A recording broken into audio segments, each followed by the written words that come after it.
Memegang teguh amanah dan kepercayaan adalah harga mati yang tidak bisa ditawar.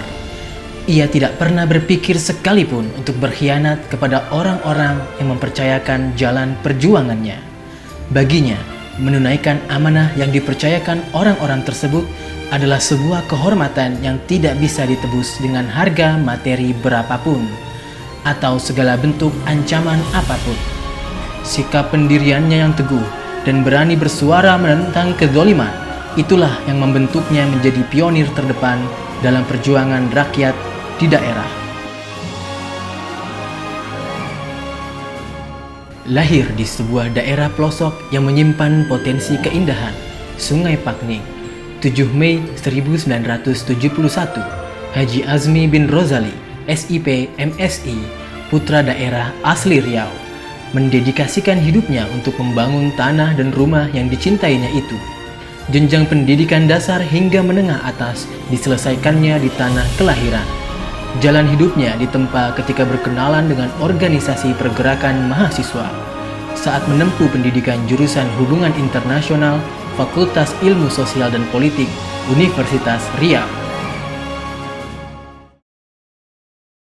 Assalamualaikum warahmatullahi wabarakatuh. Pemirsa Niaga TV, memegang teguh kepercayaan adalah sebuah harga mati yang harus dimiliki oleh seorang pemimpin. Dan di tengah penurunan tren kepercayaan masyarakat saat ini, maka untuk itu dibutuhkan seorang pemimpin yang mampu memegang integritas mereka dan juga bisa menjalankan tugas dengan sebaik-baiknya. Dan seperti apakah seorang sosok pemimpin yang mempunyai integritas tersebut dan yang diimpikan oleh masyarakat? Untuk itu telah hadir bersama kami, yaitu beliau adalah Bapak Azmi bin Rozali.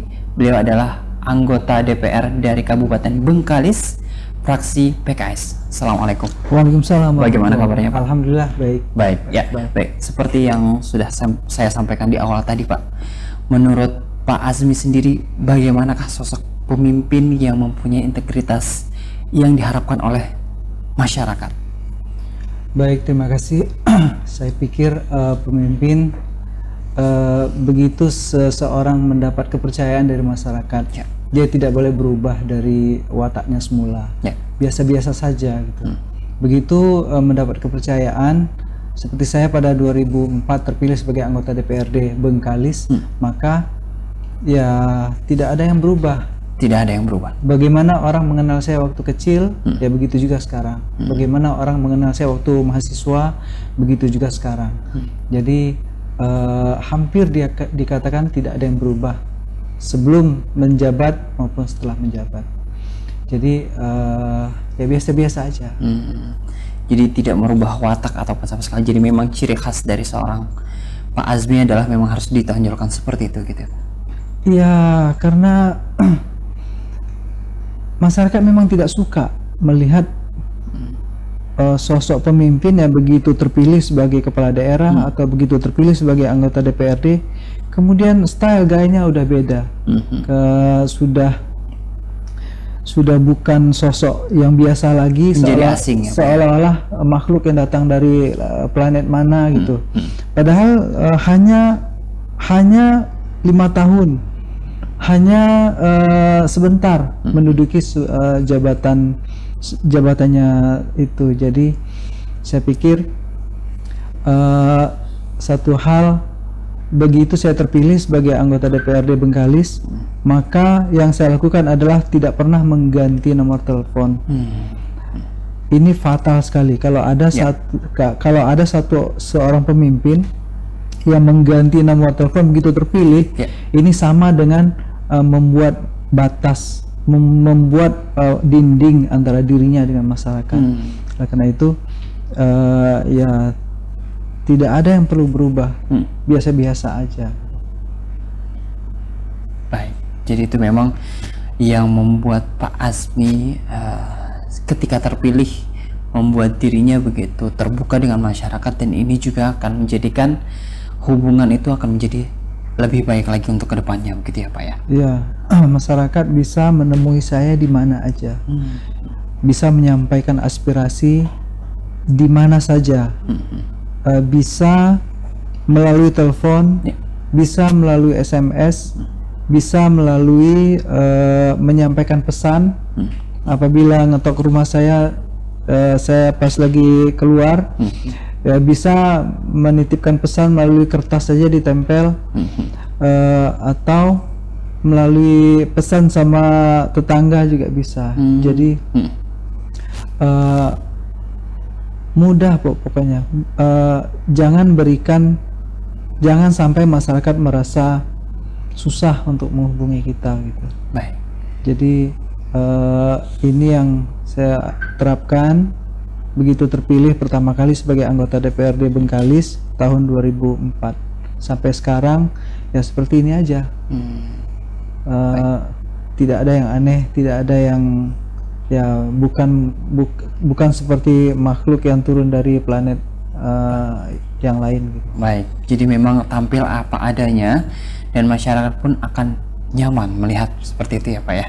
Iya, karena masyarakat memang tidak suka melihat orang yang berubah setelah menduduki jabatan tertentu. Karena akan terasa asing nih pemirsa ya. Ya. Oke, baik. Ini Pak, terkait dengan sudah menjadi anggota DPR sejak tahun berapa ini Pak? Saya menjadi anggota DPRD Bengkalis sejak tahun 2004, yaitu melalui pemilu tahun 2004. 2004 ya Pak ya? Ya. Background Bapak sendiri seperti apa nih Pak? Saya sebenarnya setelah tamat kuliah di Universitas Riau tahun 96, saya adalah seorang wartawan. Oke. Selama menjadi mahasiswa pun, saya juga menjadi aktivis koran kampus, surat kabar kampus Bahana Mahasiswa Universitas Riau. Selama saya kuliah, sepanjang itu juga saya menjadi aktivis pers kampus. Pengalamannya dalam organisasi kemahasiswaan tersebut membentuk keteguhan dalam dirinya. Karena karakternya, ia seringkali didaulat menjadi pimpinan gerakan dan aksi mahasiswa. Salah satu ujian terbesarnya pada saat memimpin gerakan mahasiswa tersebut terjadi pada tahun 1994. Kala itu, ia menginisiasi aksi mahasiswa dalam penolakan terhadap rencana pembangunan pabrik pengalengan daging babi di tengah masyarakat yang mayoritas Muslim. Keteguhannya dalam memperjuangkan aspirasi masyarakat dan rekan-rekan sesama mahasiswa mendapat sejumlah ujian. Seperti pada saat otoritas tertinggi di daerah waktu itu mencoba menawarkan sejumlah kesepakatan agar ia menghentikan aksinya dan berusaha menekannya melalui dekan fakultas agar menyetujui permintaan tersebut. Namun ia, dengan pendirian yang teguh, secara gamblang menyatakan tidak. Baginya, memegang amanah perjuangan yang dititipkan lebih penting dari apapun. Tekanan padanya sebagai pemimpin gerakan tidak berhenti sampai di situ. Oleh oknum aparat berwenang, ia dimasukkan ke urutan pertama dalam daftar pengawasan. Sikap kepemimpinannya yang kukuh, idealis, dan ketegasannya dalam melawan kemungkaran mengukuhkan Azmi sebagai salah satu dari sedikit sosok pemimpin yang memiliki integritas. Aktivis dan juga banyak organisasi yang telah diikuti oleh Pak Azmi sendiri ya? Iya, kami beberapa pimpinan organisasi koran kampus di Riau menjalin hubungan yang sedemikian mesra sehingga saya dengan mahasiswa dari universitas besar di Riau ini sering menjalin hubungan komunikasi sehingga mampu merespon apa-apa yang terjadi di daerah waktu itu dengan sikap-sikap yang ala mahasiswa lah gitu. Pernah tahun 95 waktu itu ya, Pak Harto masih presiden. Kemudian kabarnya ada dari kalangan dekat dari istana yang ingin mendirikan pabrik pengalengan babi di Indragiri Hulu di Riau, salah satu kabupaten di Riau. Kemudian para ulama sudah meneriakkan jangan, para tokoh masyarakat sudah meneriakkan jangan, tapi kelihatannya pemerintah daerah mungkin karena berbagai tekanan akan terus melanjutkan itu rencana. Sampai pada suatu ketika kami harus bergerak mahasiswa yang ada di Riau dari 3 universitas besar dan tambah perguruan tinggi kecil di Pekanbaru, lebih kurang 1.000 orang memprotes rencana pendirian pabrik pengeringan babi itu, yang pada akhirnya tidak jadi dilaksanakan. Alhamdulillah tidak jadi nih Pak ya, Ya. karena memang mengumpulkan begitu macam aspirasi masyarakat sehingga terjadi suatu gerakan yang memang menggagalkan hal tersebut gitu ya Pak ya. Mungkin beda kalau sekarang. Kalau sekarang ada isu mencari 1.000-2.000 orang bahkan 5.000 orang itu mudah sekali untuk unjuk rasa. Tapi zaman tahun 94 sampai tahun 96 di mana Pak Harto masih kuat berkuasa, Ya. di daerah itu gubernur sangat powerful. Seorang Kadit Sospol bisa memberhentikan sebuah seminar yang dilaksanakan di kampus. Ya. Tentaranya sangat represif sekali. Para Intel bisa mengetok pintu rumah mahasiswa kapan saja. Ya. Kami maju dengan beberapa teman menentang pendirian pabrik penggilingan babi dengan 1.000 orang mahasiswa, dan itu dengan resiko yang cukup tinggi karena pada suatu malam saya disembunyikan oleh teman-teman dari kampus IAIN waktu itu karena beberapa orang mencari saya, tidak tahu tujuannya apa. Oleh teman-teman saya disembunyikan di suatu rumah, tidak boleh pulang, dan ternyata teman yang satu kos saya mengatakan memang tadi malam ada tentara yang nyari, dan ini hal yang tidak dapat saya lupakan. Jadi pengalaman tersebut, dan itu apa yang ada di pikiran Bapak pada saat itu? Kenapa menentang padahal ini kan yang mempunyai proyek atau pekerjaan adalah pemerintah? Apa ya, pada saat itu? Orde Baru waktu itu sebenarnya yang punya rencana itu Tommy Soeharto. Waktu itu ingin mendirikan pabrik penggilingan babi di daerah Riau. Riau itu adalah mayoritasnya Muslim. Ya. Di Kabupaten Indragiri Hulu yang MUI-nya sudah beraksi, jangan. Kemudian tokoh masyarakatnya bilang jangan. Ya. Para alim ulamanya juga bilang jangan. Tapi waktu itu Pak Gubernurnya ingin terus melanjutkan karena ini proyeknya Tommy Soeharto. Kemudian ketika tidak ada yang mampu melarang itu, ya terakhirnya adalah kami gitu, yang mahasiswa, bergerak dari kami yang mahasiswa bergerak untuk menentang itu. Kami membuat gerakan itu 3 hari berturut-turut, melibatkan 1.000 orang mahasiswa, barangkali lebih, dari 3 universitas besar, Universitas Riau, Universitas Islam Riau, dan IAIN yang sekarang menjadi UIN. Kemudian ditambah dengan perguruan tinggi kecil swasta yang juga ikut bergabung. Saya memang menjadi terharu ketika saya melihat peserta demonstrasi itu adalah anak-anak perempuan dari kampung saya gitu. Loh, anak kok ikut? Iya bang, kami diminta oleh dosen.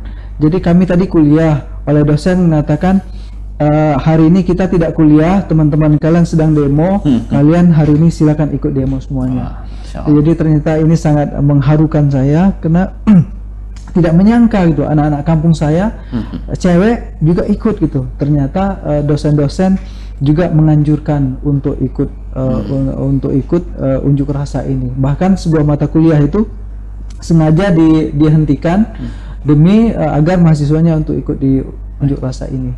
Ini unjuk rasa yang sangat fenomenal di Riau. 3 hari berturut-turut, penuh dengan ujian-ujian, cobaan-cobaan di mana ada Intel masuk ingin mengarahkan mahasiswa, kemudian ada orang yang masuk tanpa izin, sehingga kami bikin pengamanan berlapis, sehingga walaupun keras perlawanannya, tapi tetap dilaksanakan dengan tertib.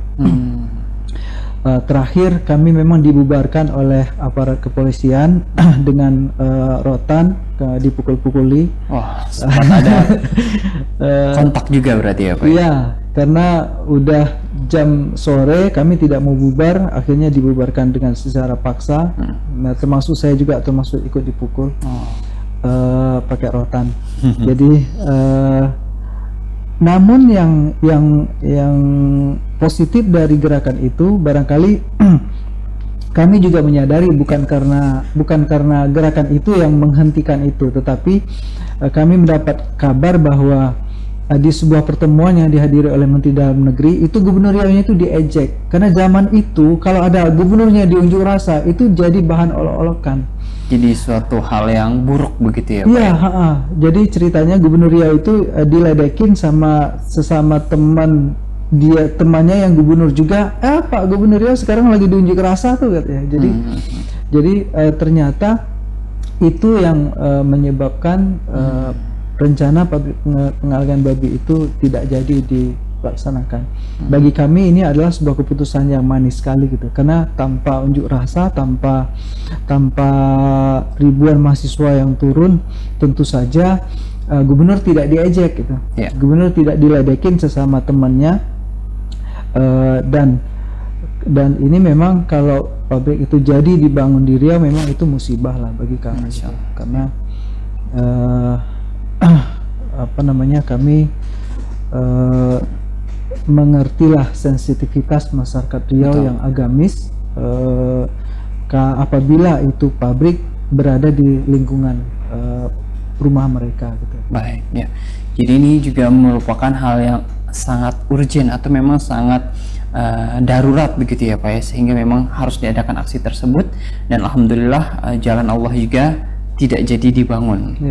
Baik. Nah Pak, terkait dengan hal-hal positif lainnya nih Pak, kan aktif juga di koran kampus ya Pak ya. Nah, hal positif di bidang pengembangan yang lain khususnya untuk di mahasiswa atau masyarakat lainnya ada nggak Pak? Saya selama 6 tahun aktif di koran kampus Bahana Mahasiswa Universitas Riau ini membina reporter-reporter baru, membina calon mahasiswa yang belum tahu apa-apa, kemudian kita latih teori-teori bagaimana menulis. Ini menjadi bekal bagi mereka. Pada saat itu sebagai ketua atau sebagai apa nih Pak di kampus? Saya menjalani posisi sebagai calon reporter, sebagai reporter, kemudian sebagai sekretaris redaksi, dan terakhir sebagai pemimpin redaksi. Jadi sering mahasiswa dari kampus lain, IAIN itu meminta saya hadir untuk memberikan materi bagaimana menulis feature, bagaimana menulis dengan baik. Karena saya pernah mengikuti pelatihan di lembaga pers Dr. Sutomo bidang jurnalistik. Jadi menulis memang sudah menjadi bagian dari perjuangan saya. Kemudian mahasiswa juga senang membaca tulisan saya, dan mereka selalu mengundang saya untuk memberikan materi-materi bagaimana menulis yang baik, kemudian bagaimana menulis sederhana, bagaimana menulis agar dibaca sama orang, bagaimana menulis agar dimuat di media massa, karena ada efek loh kalau tulisan kita keluar di media massa, waktu itu dapat honornya gitu. Jadi bagi seorang mahasiswa apabila tulisannya keluar di media massa, baik lokal maupun nasional, itu dia dapat penghasilan dari situ, dapat honornya gitu, dan itu sangat membantu kehidupan dia sebagai mahasiswa. Saya juga bergerilya dari satu kampus ke kampus yang lain untuk memberi pengetahuan, keterampilan dalam menulis itu. Baik. Ya, jadi luar biasa sekali. Jadi memang sudah sejak kuliah ini memberikan manfaat yang banyak ya Pak ya, khususnya bagi para mahasiswa dan juga teman-teman, dan juga aktif untuk berita-berita lokal yang ada di Riau pada saat itu. Baik ya Pak, kalau misalkan tadi sebagai jurnalis sudah berapa lama tadi Pak? Sejak dari kuliah? Awal kuliah sudah masuk jurnalis? Saya awal kuliah semester awal, semester 1 atau semester 2 langsung melamar sebagai calon reporter di Koran Kampus Bahana Mahasiswa. Untuk diketahui, Bahana Mahasiswa adalah koran kampus tertua di Indonesia. Berusia sudah 30-an tahun. 30 dan tahun. masih eksis sampai sekarang. Jadi melalui Bahana Mahasiswa ini saya pertama di tahun-tahun awal itu ditempa bagaimana menulis, bagaimana menjadi wartawan, bagaimana hidup dari profesi sebagai wartawan dan penulis. Kontribusinya pada saat mahasiswa tidak hanya sebatas memimpin gerakan saja. Sepanjang tahun 1994 sampai 1996, Azmi Rozali adalah pemimpin surat kabar kampus Bahana Mahasiswa, sebuah koran kampus di tanah air yang usianya sudah lebih dari 30 tahun. Dengan posisinya sebagai pemimpin redaksi dan ditambah aktivitasnya di Senat Mahasiswa Universitas Riau, Azmi membangun jaringan pergerakan mahasiswa yang melibatkan 3 universitas besar, yaitu Universitas Riau, Universitas Islam Riau, dan IAIN, sekarang menjadi Universitas Islam Negeri Susko. Sosok Azmi cukup disegani di kalangan mahasiswa, masyarakat umum maupun pejabat pemerintah Provinsi Riau. Tak hanya itu, ia juga aktif dalam beberapa kegiatan lainnya yang memberi manfaat, seperti memberikan pelatihan jurnalistik kepada para mahasiswa. Selepas meraih gelar sarjana, ia memutuskan untuk meninggalkan tanah kelahirannya dan hijrah ke ibu kota pada 1997. Untuk memperkaya pengalaman, ia menjalani karir jurnalistiknya di majalah Tiras yang memiliki oplah cukup besar. Meski tinggal dan menetap di Jakarta selama lebih kurang 5 tahun, ia tetap tidak melepaskan perhatiannya kepada kampung halaman. Kemudian begitu saya sudah tahun-tahun ketiga dan keempat, saya dipercaya menjadi pemimpin redaksi. Tulisan saya dimuat di beberapa media di Jakarta maupun di Riau. Maka orang sudah mulai meminta saya memberikan materi, memberi materi tentang jurnalistik, bagaimana bersikap sebagai wartawan. Kemudian menjadi aktivis adalah bagian dari hidup saya ternyata. Baik, jadi aktif di sebagai redaktur dan juga memang memberdayakan mahasiswa gimana untuk menjadi redaktur yang baik, Pak ya. Baik, nah Pak, karir jurnalis Bapak nih setelah lulus kuliah apakah masih dilanjutkan pada saat itu? Setelah lulus kuliah saya diminta oleh majalah Tiras. Tiras itu adalah majalah yang lahir setelah editor di Bredel. Waktu tahun 94 ada 3 media besar di Bredel oleh Pak Harto tahun 21 Juni tahun 94, yaitu Tempo, Editor, dan Detik. Orang-orang editor mendirikan majalah Tiras. Jadi saya masuk pertama waktu saya kuliah karena gerakan kami ini ada reporter majalah Tiras di Medan datang ke Pekanbaru untuk meliput kegiatan kami gitu. Kemudian dia menawarkan kalau sudah tamat nanti jadi reporter majalah Tiras saja di Pekanbaru. Dan ternyata setelah tamat memang saya menjadi koresponden majalah Tiras untuk wilayah Riau dan Jambi. Kemudian setelah 11 bulan kami direkrut untuk menjadi reporter di Jakarta. Jadi selama saya total menjadi wartawan itu 5 tahun di kampus, kemudian 5 tahun di pers umum di majalah Tiras. Total sampai dengan ini kurang lebih 10 tahun ya Pak ya. Ya. Baik, untuk majalah Tiras sendiri ini di konsentrasinya di bidang apa sih Pak? Majalah Tiras itu majalah politik, majalah umum, ya. Majalah yang kuat dari segi pemberitaannya setelah Tempo. Analisanya cukup kuat. Saya masuk di situ di saat Pak Harto setelah Pak Harto membredel Detik, membredel majalah Editor, kemudian orang-orangnya mendirikan majalah Tiras. Jadi sebuah majalah yang oplahnya cukup besar juga. Baik. Ya, luar biasa. Nah, kemudian nih Pak, karir selama menjadi koresponden pada saat di majalah Tiras, kemudian beralih menjadi ketua anggota DPR maksudnya, untuk di daerah Bengkalis, itu pada saat di tahun berapa dan kenapa? Ya, tahun 2000-an otonomi daerah berlaku di Indonesia. Undang-undang pemerintahan daerah tahun 98-99 begitu Pak Harto begitu Pak Harto lengser. Kemudian otonomi Habibie menjadi presiden, Pak Sarwan Hamid menjadi menteri dalam negeri, lahirlah otonomi daerah di Indonesia ini. Saya waktu itu masih di Jakarta. Ditawari di pemilu 99 sebagai caleg, saya masih nggak mau. Kenapa? Menjaga independensi sebagai wartawan. Tapi di pemilu 2004 saya ikut pemilu karena saya ingin berubah hidup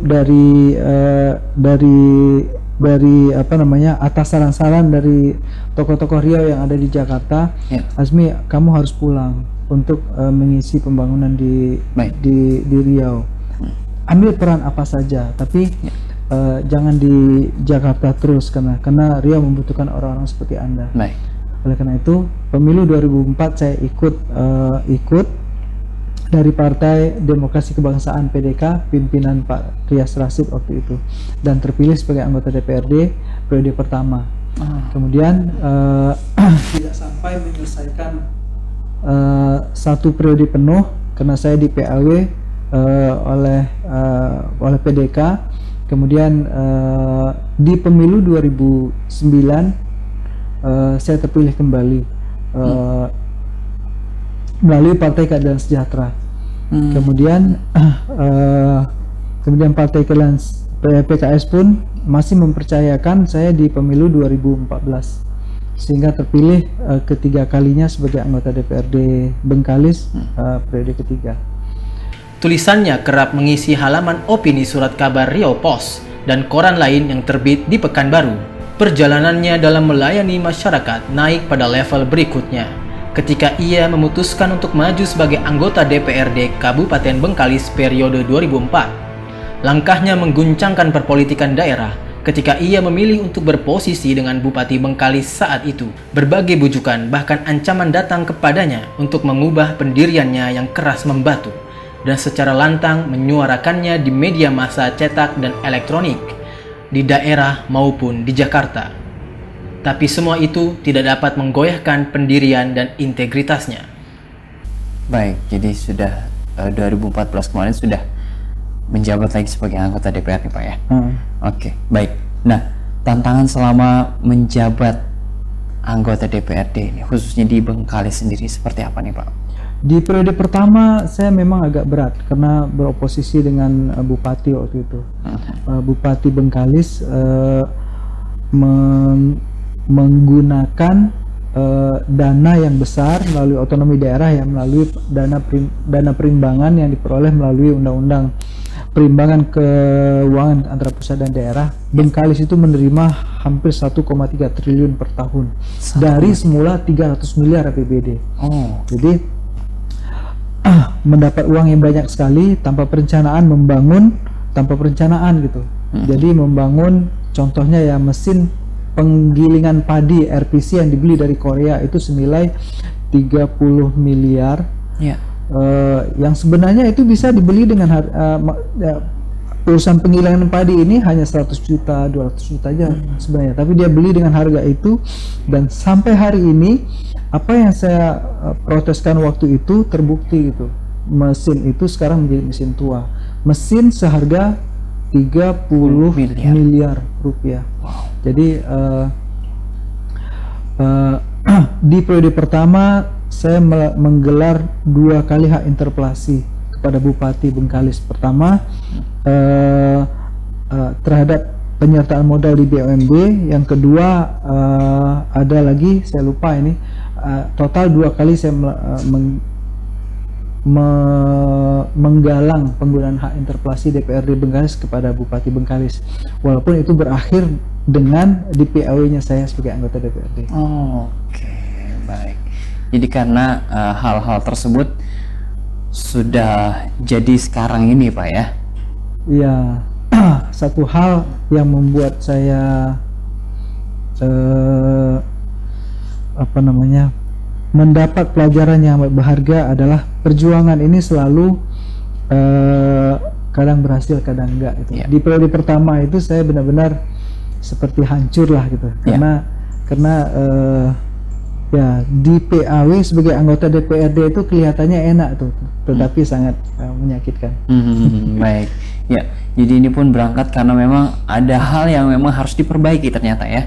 Ya. Ada hal yang harus diperbaiki, oleh itu tergerak untuk dari Bapak Azmi ini melakukan sebuah pergerakan itu hak interpelasi tadi ya Pak ya. Nah sampai saat ini Pak, jadi sudah tidak aktif lagi begitu ya Pak ya. Dan kemudian apa yang Bapak lakukan untuk proses pengembangan dari sisi masyarakat tadi? Baik, saya melihat APBD Bengkalis itu rata-rata mendapatkan dana bagi hasil itu 1,3 triliun per tahun. Kalau 10 tahun berarti kan ada 13 triliun uang yang seharusnya ini sudah cukup membuat masyarakat sejahtera. Betul. Tapi ternyata pengangguran di Kabupaten Bengkalis ini makin naik. Dulu 5%, kemudian 7%, dan tahun ini sudah 9%. Pengangguran 9% itu artinya 9% dari 259.000 angkatan kerja. Ini artinya ada 23.000 orang menganggur di kabupaten yang menerima dana 1,3 triliun per tahun. Luar biasa. Jadi itu pengangguran. Kemiskinan itu 7%. 7% dari 5 juta, maksud saya 7% dari 500.000 penduduk. Ini ada lebih kurang 43.000 orang. 43.000 orang itu artinya satu kecamatan di Kabupaten Bengkalis itu orang yang miskin semua. Satu kecamatan ya. Karena satu kecamatan di Kabupaten Bengkalis itu ada yang penduduknya itu 43.000, ada yang 40-an ribu. Jadi saya melihat ini pasti ada yang salah, pasti ada yang keliru. Mengapa APBD yang besar tidak membuat masyarakat sejahtera? Akhirnya saya merasa melakukan fungsi pengawasan. Tolong dong, sehingga saya berpindah dari Komisi 2 ke Komisi 3. Untuk apa? Agar saya bisa membidangi dinas koperasi dan UMKM. Sengaja saya pindah ke Komisi 2 untuk dapat menjadi mitra kerjanya. Saya tata apa yang salah di antara kalian, kok ini pengangguran kok cukup tinggi gitu. Akhirnya begitu saya teliti, rupanya memang antara problem masyarakat dengan program dari SKPD itu Satuan Kerja Perangkat Daerah, dinas-dinas lah sama badan yang ada di organ-organ di pemerintah daerah itu, ini seperti antara dua dunia yang berbeda. Masyarakat punya masalah sendiri, dinas punya program sendiri gitu. Seolah-olah ini bukan seolah-olah dinas ini tidak bertanggung jawab mengurusi masalah masyarakat. Kemudian mungkin saya frustasi melihat kebebalannya, kedunguan pemerintah yang tidak peduli dengan masalah itu. Sejak tahun 2016 saya mengambil inisiatif sendiri melaksanakan pelatihan-pelatihan, memberi ilmu wirausaha kepada masyarakat. Kenapa? Pengangguran ini bisa diatasi dengan dua hal. Pertama,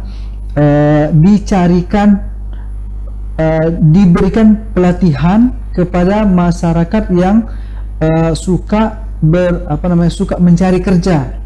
Mencari kerja artinya kepada yang mencari kerja diberikan ilmu, diberikan keterampilan, diberikan sikap, ditunjukkan sebagaimana cara harus bersikap. Itu bagi yang ingin mencari kerja. Tapi ada juga tipe orang yang tidak suka disuruh-suruh.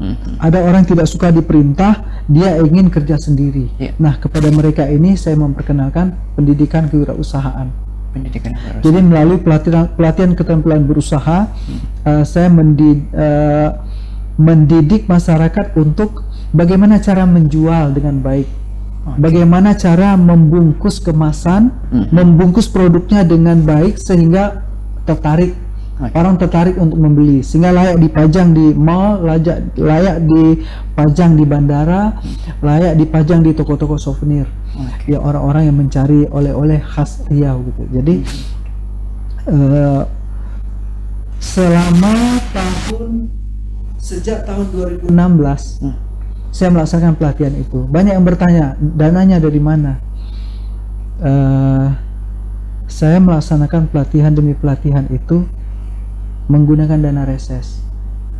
Dana reses itu setiap kali reses kami diberi uang untuk bertemu dengan masyarakat. 1 tahun sebanyak 3 kali.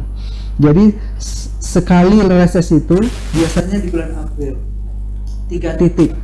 2 titik saya buat reses seperti biasa, tapi yang 1 saya buat pelatihan. Karena bagi saya kalau reses biasa itu manfaatnya itu hanya untuk saya. Tapi kalau buat pelatihan itu manfaatnya itu 2. Masyarakat dapat ilmu, saya juga dapat menyelesaikan pekerjaan saya, menjalankan tugas saya gitu. Artinya selama pelatihan pun orang-orang masih bisa menyampaikan keluhan-keluhan terhadap pembangunan maupun pelayanan masyarakat. Jadi sampai sekarang ini sudah 7 kali membuat pelatihan. 7 kali sampai dengan saat ini ya, Pak? Ya, sejak tahun 2016. 2016. Ya, 2016 itu 3 kali, bulan April, Agustus, dan Desember. Saya datangkan pembicara-pembicara hebat dari Jakarta, pembicara-pembicara yang berkompeten dari Batam, dari Pekanbaru, untuk masyarakat belajar bagaimana caranya agar ibu-ibu tidak lagi menggunakan media sosialnya untuk hal-hal pribadi biasanya. Galau, menulis status galau, kemudian menulis status yang tidak ada manfaatnya. Kita mengajak ibu-ibu yang punya media sosial, Facebook, Twitter, untuk apa? Untuk berjualan. Nah, kita ajarkan bagaimana cara melayani pelanggan. Kita ajarkan bagaimana caranya menghitung investasi. Kita ajarkan bagaimana caranya berhemat, ya. Artinya uang usaha jangan sampai digabung sama uang dari pribadi, ya. Uang keluarga. Catatan perjuangan dalam meningkatkan kesejahteraan masyarakat oleh Haji Azmi Rozali tidak berhenti ketika ia menjabat sebagai anggota DPRD Kabupaten Bengkalis. Bahkan dengan amanah semakin besar yang diemban, ia pribadi menjadikan jabatannya sebagai sarana untuk mengentaskan permasalahan yang paling mendasar di Kabupaten Bengkalis, yakni tingginya angka kemiskinan dan pengangguran. Oleh karenanya, ia berinisiatif sendiri untuk memberdayakan ekonomi masyarakat secara mandiri melalui sejumlah program.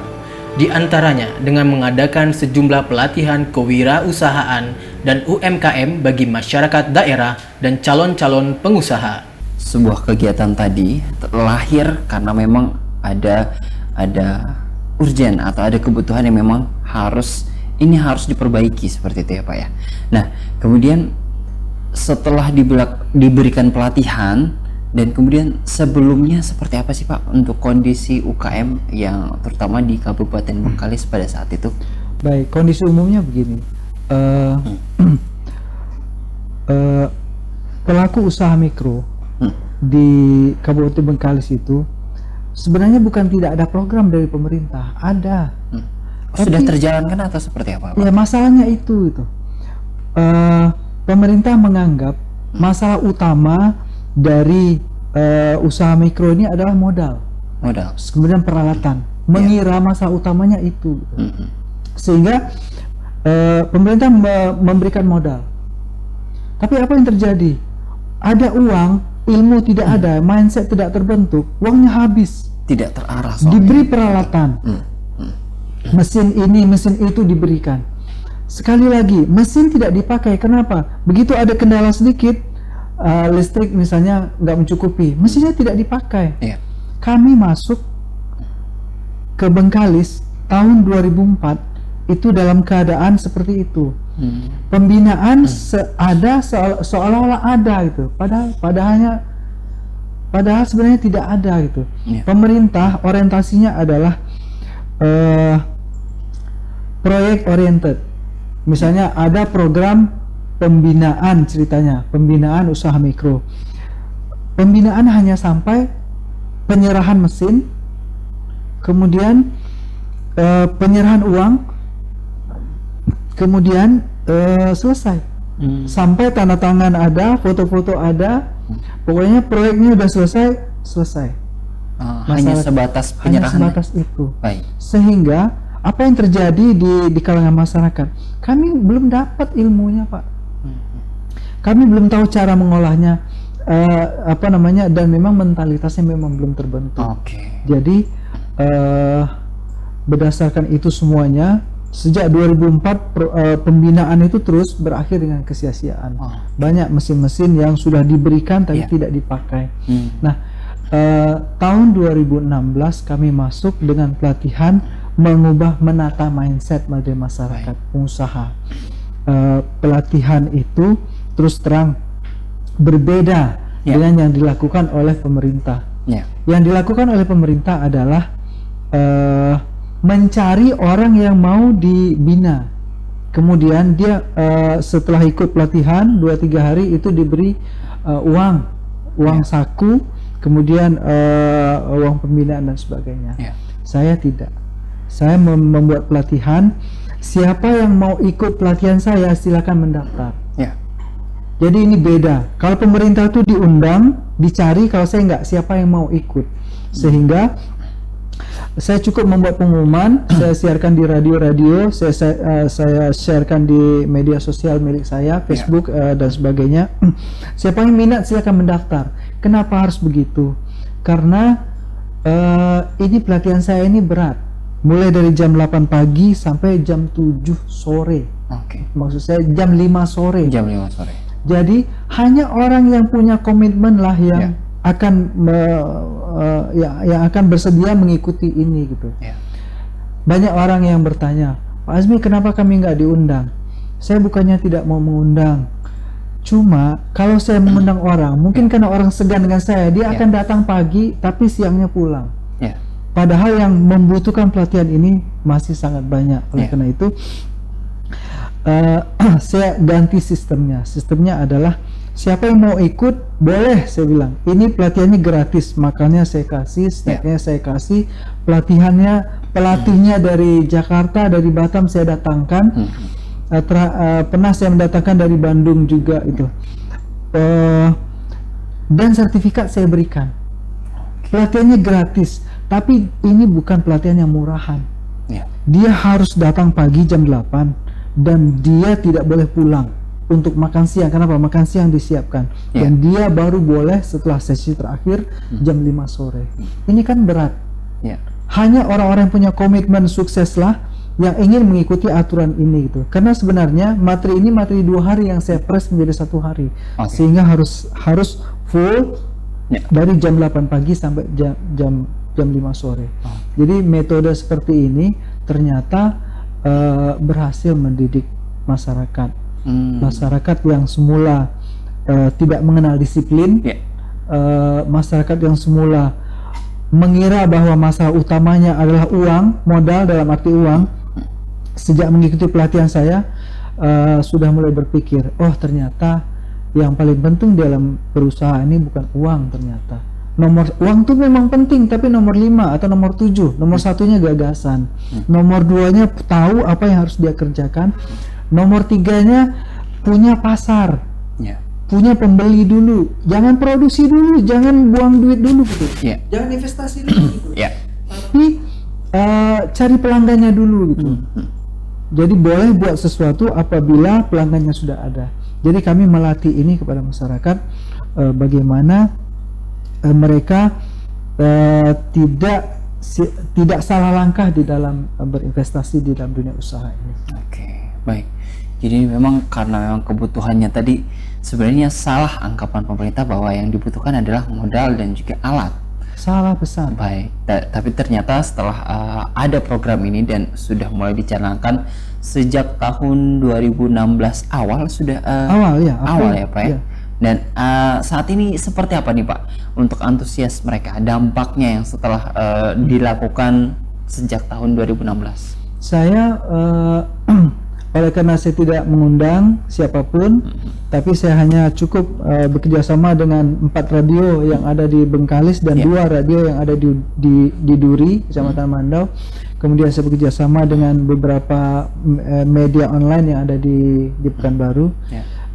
Saya merasa terbantu. Jadi masyarakat, untuk diketahui aja, setiap kali saya bikin pelatihan itu peserta terdaftar itu 320 orang. Pernah 300-an, pernah juga 200, di bawah 300, tapi tetap di atas 200 orang. Jadi antusiasme peserta ini luar biasa, karena saya 2 bulan sebelum penyelenggaraan saya sudah umumkan. Bagi yang tidak punya internet, tidak punya Facebook dan sebagainya, saya masih membantu dengan brosur-brosur yang fotokopian atau cetakan. Ya, saya antar ke rumah-rumah. Saya antar, tidak saya undang. Jadi brosurnya saya antar ke rumah-rumah mereka yang pemilik usaha gitu. Ini ikut, silakan ikut. Caranya bagaimana? Caranya dia harus mendaftar melalui SMS.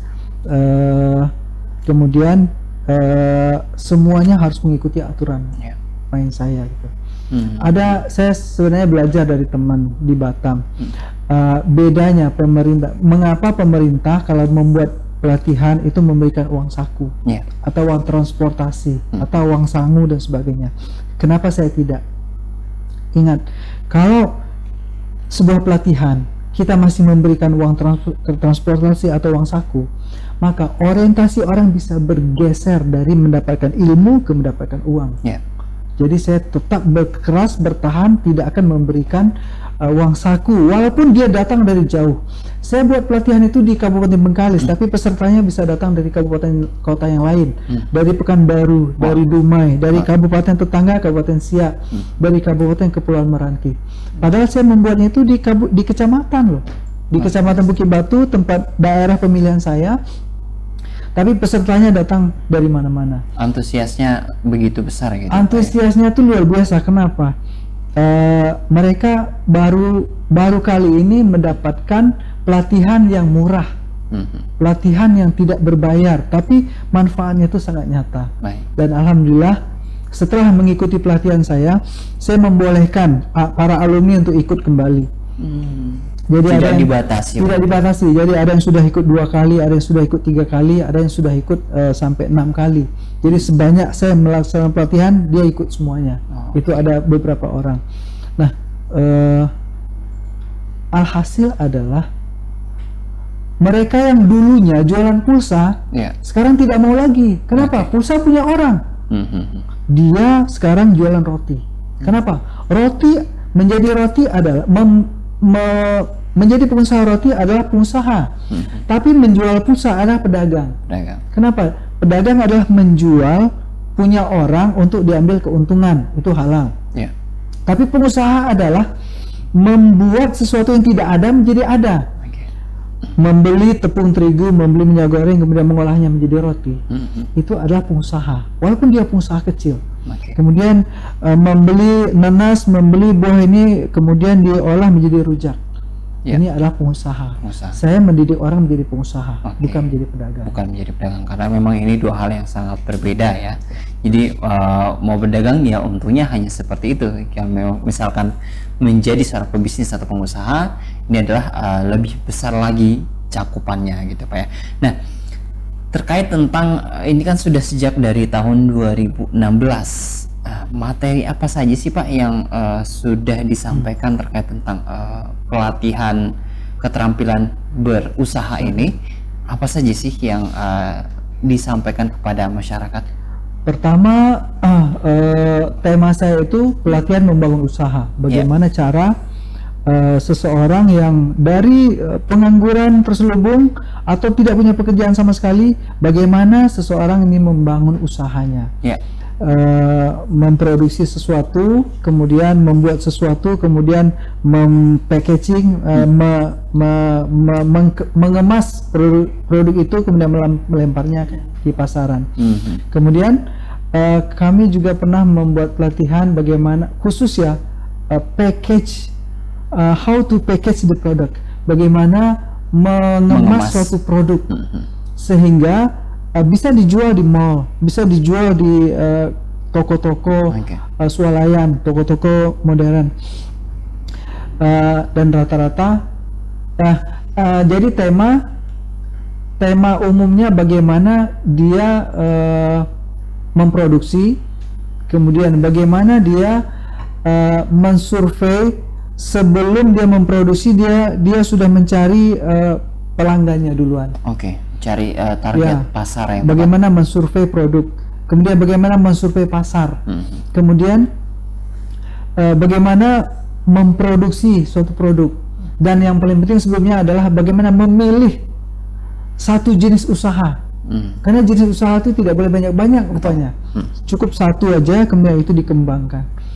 Kemudian yang terakhir adalah tema umum aja, pelatihan kita dalam berusaha, tapi kami memberikan materi-materi tentang bagaimana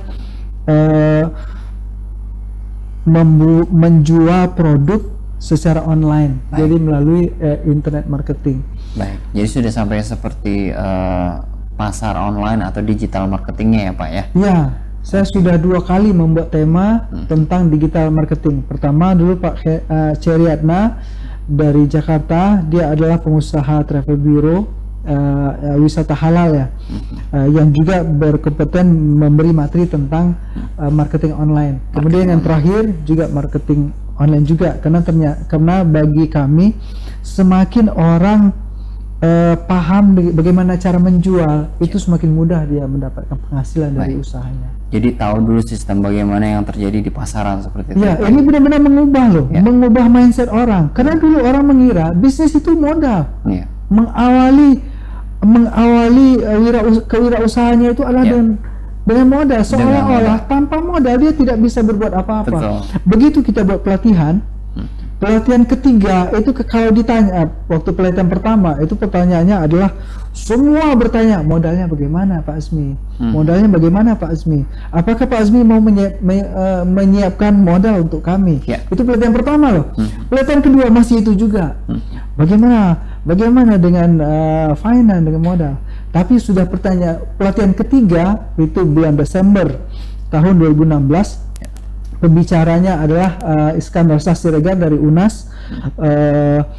Itu kalau ditanya itu sudah berubah. Apa yang paling penting dalam berusaha? Tidak lagi modal, tapi apa? Gagasan Pak. Apalagi punya ide Pak. Tahu apa yang akan kami kerjakan Pak. Jadi yang kedua apa? Pasar Pak. Jadi mereka sekarang sudah mulai praktek. Rata-rata alumni pelatihan saya sudah memiliki usaha sendiri. Hanya bagi yang masih belum juga, kita di pelatihan terakhir ini Desember 2016 kemarin tanggal 10, kita tahu bagi yang masih belum mendapatkan produk, cari temennya saat ini juga, reseller aja gitu. Teman punya produk apa ya kita yang jualkan gitu. Program pelatihan kewirausahaan dan UMKM ini bertujuan agar masyarakat Bengkalis bisa mandiri secara ekonomi tanpa perlu tergantung APBD yang selama ini juga masih belum efektif penyalurannya terhadap pembangunan daerah. Hebatnya lagi, ia memanfaatkan dana akomodasi yang memang merupakan hak sebagai anggota dewan sebagai sarana untuk mengadakan pelatihan tersebut, sehingga para peserta tidak perlu mengeluarkan biaya sepeser pun.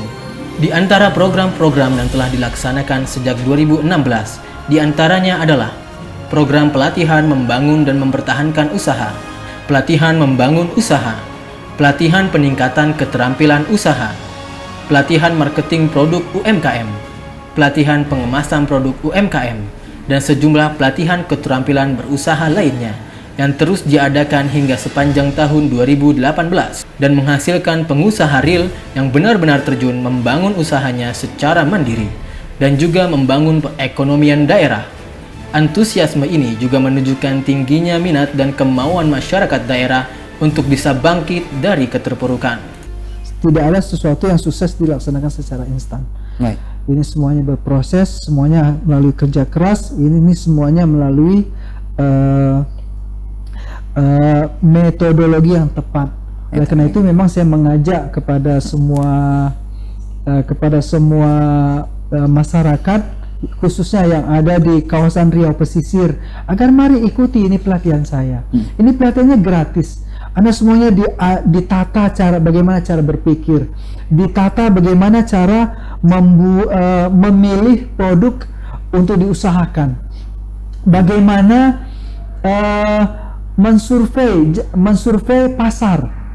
Jangan memproduksi dulu sebelum pasarnya ada. Kemudian bagaimana menjalin pertemanan. Satu hari mencari 10 orang teman, ini merupakan program wajib dari saya. Jadi semuanya ini baru terasa apabila kita semuanya berikhlas berkorban waktu untuk belajar. Mencari ilmu ini adalah bayangkan ya, kalau sebuah pelatihan Anda ikuti di Jakarta, ini berapa biayanya? Saya aja mengikuti pelatihan seperti ini 4.500.000 loh. Kemudian saya mengikuti pelatihan di Batam, 3.800.000 biayanya itu. Saya membuat pelatihan ini gratis karena apa? Karena ingin agar semua orang merasa manfaatnya selama saya menjadi anggota DPRD ini. Bagaimana orang setelah saya tidak menjadi anggota DPRD Bengkalis lagi, kemudian mengatakan, ini usaha saya ini adalah gara-gara pelatihan yang kami ikuti melalui Pak Azmi. Jadi saya memang insya Allah masa jabatan saya adalah sampai September 2019. Insya Allah tahun 2018 ini akan membuat 3 kali lagi kalau itu biaya reses. Tapi saya sedang mencari pihak-pihak yang ingin bekerja sama, yang ingin membiayai. Tidak mahal loh. Pelatihan saya ini hanya 30 juta. 30 juta terlaksana sebuah pelatihan. Itu kalau 3 orang pengusaha besar aja itu udah selesai kan. 10 juta satu orang udah selesai. Sangat murah sekali. Manfaatnya itu sangat dirasakan. Manfaatnya ini sangat dirasakan dalam waktu yang sebenarnya cukup 1 kali ikut pelatihan dia sudah jelas apa yang harus dia laksanakan. Namun kami masih melanjutkan setelah pelatihan ini dilanjutkan dengan coaching. Lebih intensif lagi ya. Karena pelatihan hanya pintu masuk aja. Setelah itu semuanya membentuk kelompok wirausaha bersama di mana kami akan melakukan coaching. Sampai orang tahu dia akan melakukan usaha apa. Jadi memang dibentuk gagasannya, dibentuk idenya seperti apa, jadi sampai betul-betul orang itu sudah tahu apa yang harus dilakukan, seperti itu ya Pak ya. Oke, baik. Ini adalah salah satu manfaat yang ditebar juga nih Pak ya, mudah-mudahan menjadi amal jariah juga, karena ini adalah bersangkutan dengan orang banyak dan memberdayakan warga sekitar gitu ya Pak ya. Itu yang diambil manfaatnya. Baik nih Pak, kalau misalkan lebih tertarik lagi bisa menghubungi kemana sih Pak kalau misalkan ada yang tertarik ingin berinvestasi? Baik, semuanya yang ingin semuanya ingin berpartisipasi dalam gerakan melahirkan 1000 wirausaha baru di kawasan Riau Pesisir ini dapat menghubungi langsung dengan saya melalui nomor handphone atau WhatsApp 0812 681 0808. Saya ulangi 0812 681 0808. Atau melalui Facebook saya Azmi Rozali. Bisa juga melalui email azmi.rozali1971@gmail.com. Saya membuka diri untuk siapa saja yang ingin ikut dalam gerakan pemberdayaan yang saya lakukan ini. Baik Pak Azmi, visi dan misi dari Pak Azmi sendiri untuk membuat atau telah merancang pelatihan ini seperti apa ke depannya Pak? Baik, saya berkeinginan dari program yang saya lakukan saja, ini akan lahir 1.000 orang wirausaha baru. Baik.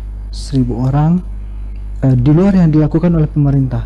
Oke. Jadi di kawasan Riau Pesisir. Jadi bukan hanya untuk Kabupaten Bengkalis, karena kawasan Riau Pesisir ini mencakup beberapa kabupaten kota, Bengkalis sendiri, kemudian Kota Dumai, Kabupaten Kepulauan Meranti, kemudian Kabupaten Siak. Nah, saya juga heran, ada kabupaten yang relatif jauh, yaitu Rokan Hilir, yang kemarin waktu pelatihan saya yang ke-6 di Duri ikut juga gitu. Jadi informasi ke sana sampai gitu ya Pak ya? iya, karena sosialisasi melalui media massa memang bukan hanya saya sendiri yang melaksanakan, tapi juga alumni-alumni alumni pelatihan saya. Saya punya alumni lebih dari 1.000 orang. Lebih dari sampai dengan saat ini saya. Iya, walaupun belum semuanya yang langsung praktek, Iya. Memulai usaha. Namun sebagian besar dari alumni saya itu sudah mulai merintis usahanya sendiri. Ada yang berbasis makanan, ada juga berbasis pertanian gitu. Tapi yang kelihatannya lebih disukai itu yang berbasis makanan. Kuliner khususnya. Kuliner ya, ada yang jus dari nanas, kemudian ada yang selai dari nanas, kemudian ada yang rujak, kemudian ada yang roti, kemudian ada yang mainan bros untuk hiasan baju bagi ibu-ibu. Ada juga yang beras, jadi dia beli beras dari petani, beli padi dari petani, diolah, kemudian dia usahakan. Itu semuanya saling menguntungkan. Kita kemarin sempat melatih bagaimana ini beras nih packagingnya lebih bagus, jangan plastik biasa gitu. Jadi saya memang sampai tahun 2019 berakhir masa jabatan saya sebagai anggota DPRD Bengkalis ini, paling tidak lahir 1.000 dari program saya aja. Paling tidak 1.000 ya Pak? Iya. Oke, baik, itu dari visi dan misinya ini Pak ya. Nah, kedepannya nih Pak, Anda kan sampai dengan 2019 dan rencana akan proses mencalonkan lagi ya Pak ya? Insya Allah kalau memang diamanahkan untuk menjadi calon anggota DPRD Provinsi Riau tingkatnya di pemilu 2019, saya akan melanjutkan ini program. Melanjutkan pokok. Kedepannya ada terobosan apa lagi nih Pak? Iya. Pilih lagi. Programnya masih seperti ini, tapi intensitas dan kualitasnya lebih dahsyat lagi. Kalau selama ini 1 tahun hanya bisa 3 kali menggunakan dana reses, kedepannya saya menginginkan setahun itu paling kurang 6 kali gitu. Jadi 3 kali menggunakan dana reses, 3 kalinya itu menggunakan dana bersponsor. Saya tetap mengusahakan pelatihan yang gratis. Artinya masyarakat jangan bayar, biar sponsor aja yang bayar gitu. Tapi mereka walaupun gratis, ini bukan murahan. Dia harus ikut aturan saya gitu. Harus datang jam 8 pagi, harus pulang jam 5 sore gitu. Dan kalau ada pertemuan tambahan, mereka harus ikut. Setelah pelatihan, mereka juga harus bersedia mengikuti pendampingan coaching dari saya gitu. Dan saya program jangka panjang saya adalah melahirkan 100 orang trainer dan 100 orang coach untuk wilayah Provinsi Riau. Jadi kan tidak mungkin saya bekerja sendiri. Betul. Harus ada tim dan ini mesti trainer yang bersertifikat dan coach yang bersertifikat, bukan trainer biasa, bukan coach biasa gitu. Jadi saya bergerak ini menggunakan standar-standar tertentu. Saya sendiri sudah mendapat sertifikat kompeten sebagai trainer baru 3 bulan yang lalu, dan ini akan terus meningkat kualitas pelatihan saya gitu, mengikuti standar dari Badan Nasional Sertifikasi Profesi. Baik, ya. Jadi ini kedepannya jika memang insya Allah akan berkesempatan lagi untuk menduduki anggota atau kursi anggota DPR. Itu akan kedepannya akan lebih mengoptimalisasi lagi Pak ya. Ya, Terus insyaallah. intensitas dari untuk pelatihan keterampilan berusaha ini akan lebih sering lagi gitu ya Pak. Lebih banyak lagi dan lebih Lebih banyak berbobot lagi. Lebih berbobot kualitasnya. lagi. Baik, dan ini juga perlu diingat adalah gratis ya. Jadi Ya, memang diusahakan gratis, jangan diusahakan sampai gratis. masyarakat bayar Oke, gitu. baik. Jadi memang untuk masyarakat, melayani masyarakat dan juga Ya. memberikan manfaat kepada masyarakat. Baik, jadi bisa berkonsultasi, kemudian bisa sharing nanti Pak ya, insya Allah ya. Ya. Baik, alhamdulillah kita berada di penghujung acaranya Pak ya. Jadi mudah-mudahan apa yang Bapak sampaikan memberikan manfaat dan juga lebih banyak lagi yang akan ikut nanti untuk dalam program pelatihannya Pak ya. Baik, ya kami ucapkan terima kasih sekali lagi Pak, dan sampai jumpa di pertemuan berikutnya. Dan saya Muhammad Iqbal berserta kru yang bertugas pamit undur diri. Assalamualaikum warahmatullahi wabarakatuh.